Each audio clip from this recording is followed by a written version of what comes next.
I am Narmer.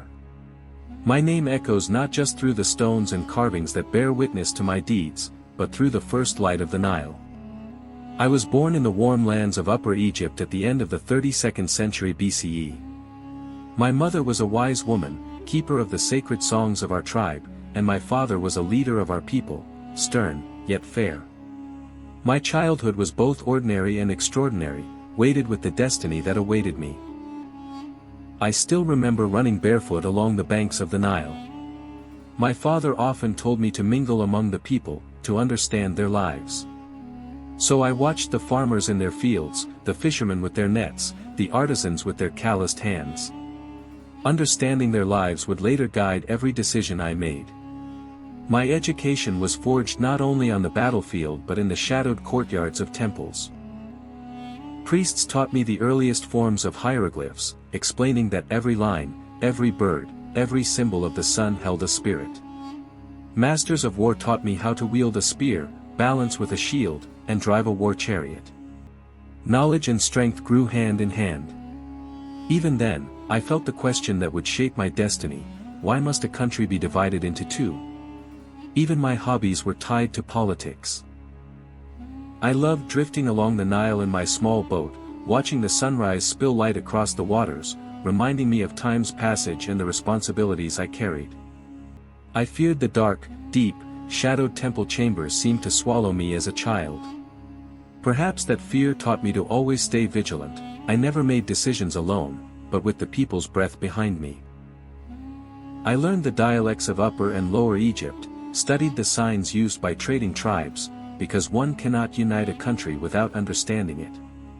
When my father died, my life took a sharp turn. Ascending to the throne was not merely a title, it was a heavy responsibility. The country was divided, tribes were at war, trade routes were disrupted. The enmity between Upper and Lower Egypt had lasted for generations. But I refused to accept division as inevitable. I gathered my strength and summoned the tribal leaders: either this land will stand united, or we will all be destroyed. My first campaign was near Buto. The forces of Lower Egypt used the marshes to their advantage, and our chariots struggled to move through the fog. I turned the mist to our benefit, splitting my troops and striking behind enemy lines. I still remember the fear in the eyes of their commanders. That moment did not bring joy, it forced me to recognize the human cost of war. Victory, I realized, only has meaning if it reduces suffering. The second and greatest campaign was against the capital of Lower Egypt, Pe. This battle would define how history would remember me. I approached the city with my army, the sky rumbling with thunder above us. The fighting lasted for days, the clash of swords, the cries of men, the Nile running red with blood. I wish I could forget it, but an honest autobiography spares no truth. When I finally captured the city and the enemy leader fell at my feet, I spared his life, appointing him to govern the region. Unity, I knew, is achieved not solely through blood but through wisdom and mercy. After uniting the land, I sought to immortalize it in a symbol. This is how the Narmer palette came to be. It shows not just my victory, but that I alone bear the crowns of the two lands. I wanted my people to see that we are now one. I would walk among the stone carvers, questioning every detail, ensuring the story would be understood by generations to come. For me, art was not decoration, it was the language of history. The hardest period followed, ruling a united country. The Nile's flooding was unpredictable, so I built massive granaries.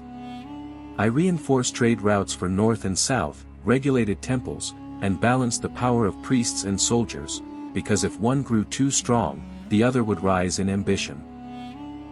My policy was simple: if the people are not strong, I cannot be strong. Everything I did was for this purpose.